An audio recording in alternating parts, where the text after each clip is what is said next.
कोल्हापूर कोल्हापूरकरांचा विषय हा हार्डच असतोय. कोल्हापुरात रविवार नसतो तर मिसळवार असतो.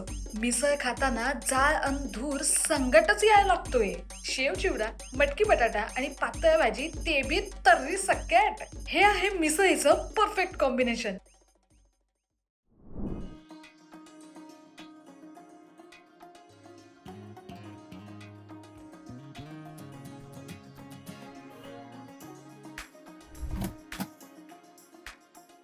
हा शेव चिवडा आहे. हो शेव शेव शेव चिवडा कोल्हापुरात अशी मिसळ हो मिळते. हो हो ती पापडी पापडी शेव चिवडा पापडी आणि मग तुला वरून कढया घालू हो कट चालेल का? कट चालेल.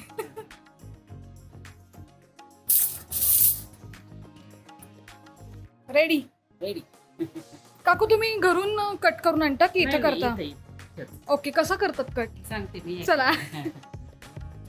ही आहे कोल्हापूरची मिसळ. तर ह्याच्यामध्ये चिवडा जातो फुलवलेल्या पोह्याचा, त्यानंतर शेव जाती, पापडी जाती, लिंबू दिलेलं आहे, कांदा आहे, मस्त घरचं दही आहे. याच्यामध्ये कोणत्याही प्रकारची भेसळ नाही आहे कारण हे प्युअर म्हणजे अगदी घरात बनवलेलं दही आहे. आणि हा पेटी पाव आहे आणि त्यासोबत बादली भर झणझणीत कट. झणझणीत कट. झणझणीत कट आहे. हा तर्री दिसतीये का? याला म्हणतात तर्री.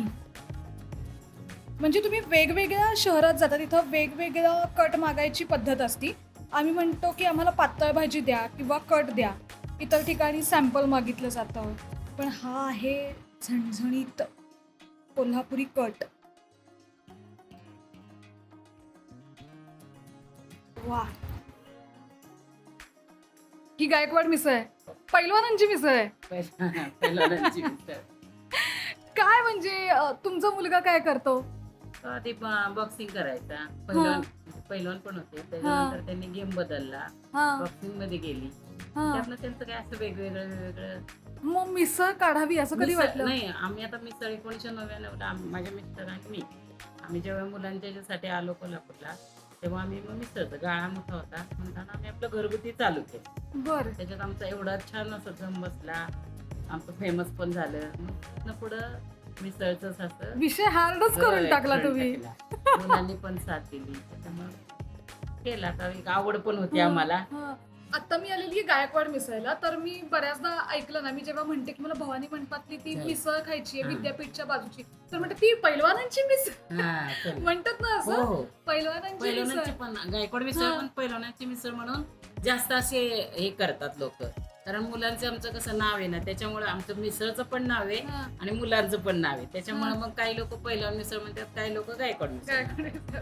मला तुमच्या मिसळीची एक खासियत सांगा. कसं आहे, पहिली गोष्ट म्हणजे आम्ही हॉटेल सारखं असं की बाबा काहीतरी हॉटेल म्हणून जे करतो मनापासून करतो आणि घरगुती जास्त की लोकांना चांगलं सर्व्हिस स्वच्छ मिळावी, चांगल्या क्वालिटीचे पदार्थ वापरावे की लोकांना जेणेकरून ते खाऊन त्रास काय होणार. आणि सगळं आम्ही करतो का नाही बऱ्यापैकी घरात करतो ना असं, म्हणजे अप्रतिम चव पण लोकांना गेली पाहिजे, चांगलं पण पोटात गेलं पाहिजे त्याच्यापासून जेणेकरून त्रास नाही काय झाला. काही लोकांचं कसं असतं का हॉटेलमध्ये बऱ्यापैकी कुठं तेल वगैरे म्हणजे अशा हलक्या क्वालिटीचे वापरतात, मटेरियल जे वापरतात ते. पण आम्ही काय करतो की सगळं मटेरियल चांगलं, ज्या ठिकाणी चांगलं म्हणजे बाहेरनं कुठलं काय, आता आम्ही बाहेरच्या वस्तू आणतो ते भले 2 पैसे आमचे जास्त जाऊ दे, त्याचं काही वाईट वाटत नाही आम्हाला. पण लोकांना चांगलं खायला घालणं आणि घरातल्यासारखं हा म्हणजे मुद्दा आहे आमचा मोठा.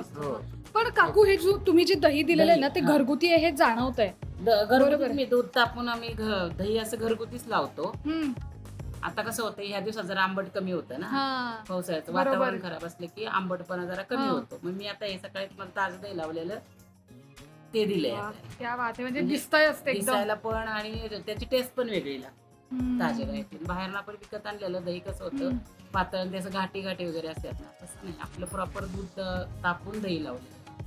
आणि मसाले वगैरे आम्ही जे करतो ना आमचे स्वतःचेच मसाले, त्यामुळे आम्ही बाहेरचं आम्हाला सगळं माहिती आहे ह्या कुठल्या लेवलचं आहे, म्हणजे काय याचा आहे मसाला. बाहेरनं पण आणलं तर त्याची आपल्याला खात्री नसते. हे कसं आम्ही स्वतः सगळं बनवतो. अगदी ओला मसाला वगैरे ह्याला लागतो ना मिसळसाठी, तो सगळं आम्ही स्वतः करतो. आणि मसाले सगळे आमचे स्वतःचे आहेत. हो, मसाले सगळे आमचे स्वतःचेच आहेत. ओके. त्याच्यामुळे मग आमची जी हॉटेलची मिसळची जी चव आहे हा. ती तुम्ही अगदी कुठल्याही वेळी येऊन खावा, तुम्हाला चव ती Same. सेम तीच राहणार. सेम चव कशी Same काय च. होती मला कळत नाही. मी तेच सांगते की मसाले आमचे स्वतःचे, हा. करणारे आम्ही स्वतःच. हा. आमच्यात कोण कामगार असतं की बाहेरनं तो आचारी वगैरे हा. ठेवतात हा.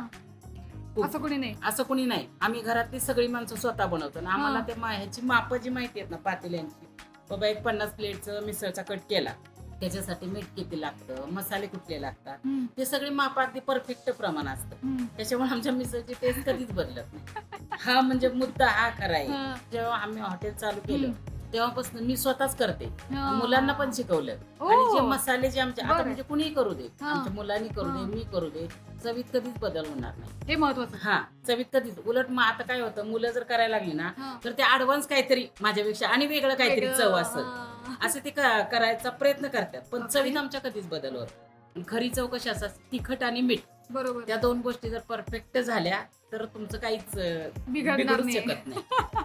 आणि मसाले आमचे तेच हा. म्हणजे जे आता मिरची पावडर झाली, हा. आम्हाला कुठली लागते, त्यासाठी कुठली लागते, हा. कलरसाठी कुठली लागते, ते आमचे सगळे मसाले स्वतःचे, त्याच्यामुळं हा. प्रमाण आमचं कधीच चुकत नाही. हा. हो. Okay, thank you. काकू, मला तुमच्याकडून बिझनेस साठीची प्रो टिप हवी आहे.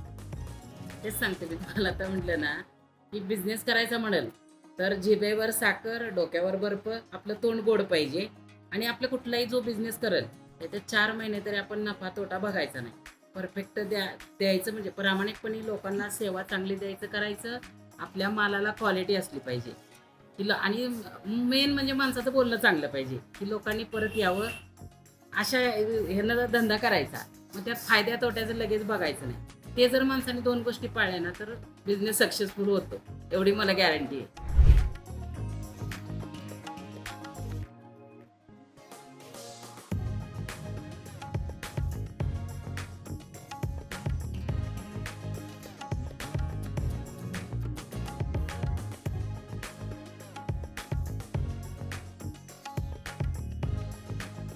हा आहे पेटी पाव.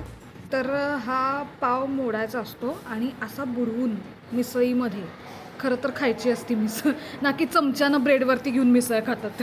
आता मी ही खाऊन बघते कशी लागतीये.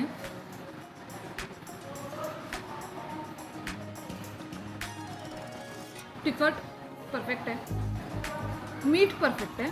आणि मगाशी जसं काकू म्हणाल्या की मिसळीमध्ये जास्त तिखट झालं तर ती जास्त तिखट, मीठ जास्त झालं तर ती खारट होऊ शकते, पण ह्याच्यामध्ये मिठाचं आणि तिखटाचं प्रमाण अगदी व्यवस्थित आहे.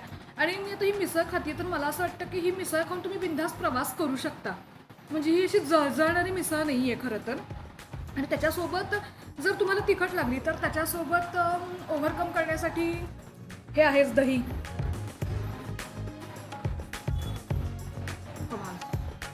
खूपच छान. या तिखटाला एक असा मस्त झटका आहे, पण मिसळीला झटका असला पाहिजे. मिसळ खूप तिखट असणं याला कोल्हापुरी मिसळ म्हणत नाही. तर मिसळीला एक प्रकारची चव असती आणि एक छान त्या तिखटाला झटका असतो. पण ह्या मिसळीचा त्रास नाही होत, म्हणजे होणार नाही नक्कीच. म्हणजे अशी घशाची मिसळ आहे ती प्रवासात असताना, असं नाही. आणि छान शेव चिवडा, पापडी याच्यामध्ये असे मिक्स झालेत, मटकी आहे आणि कट आहे आपला.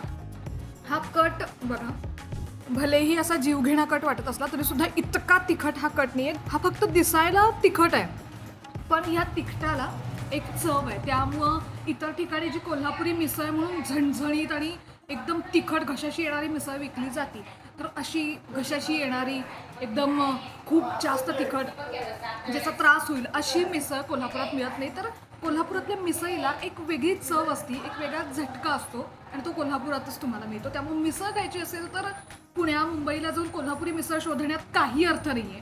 कोल्हापुरात येऊनच मिसळ खायची, म्हणजे ज्या त्या ठिकाणाची ती चव असते. बरोबर आहे ना काकू?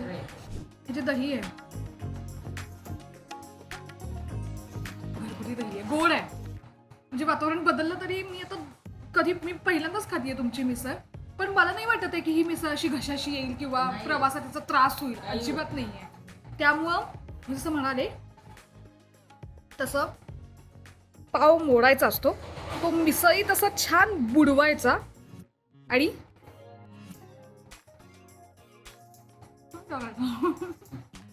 आणि मध्ये मध्ये कट. कोल्हापुरात जेव्हा तुम्ही मिसळ खायला येता तर मी तुम्हाला एक प्रो टिप देते कोल्हापूरची मिसळ जर तुम्हाला तिखट नको असेल तर जेव्हा तुम्ही मिसळ घेता त्यासोबत कट मिळतो, तर त्यांना सांगायचं की मिसळीच्या वरती कट घालू नका, तुम्ही तो सेपरेट मागू शकता. जसा त्यांनी मला दिलेला आहे, हा एक सेपरेट कट आहे. या मिसळीमध्ये मी कट घालू नका असं सांगितलेलं होतं, त्यामुळे किंचित कट घातलेला आहे. जर जास्त कट तुम्ही मिसळीवरती घालून घेतला तर ती मिसळ तुम्हाला अशी खूप जास्त तिखट आणि घशाची येणारी वाटू शकते.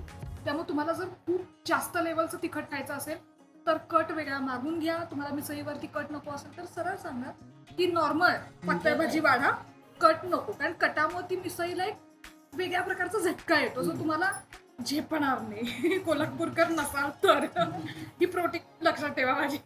आणि कोल्हापुरात मीडियम मिसळ, लाईट मिसळ असे प्रकार मिळत नाहीत. मिसळ ही मिसळ असती आणि ते तिखटाला सुद्धा एक चव असते.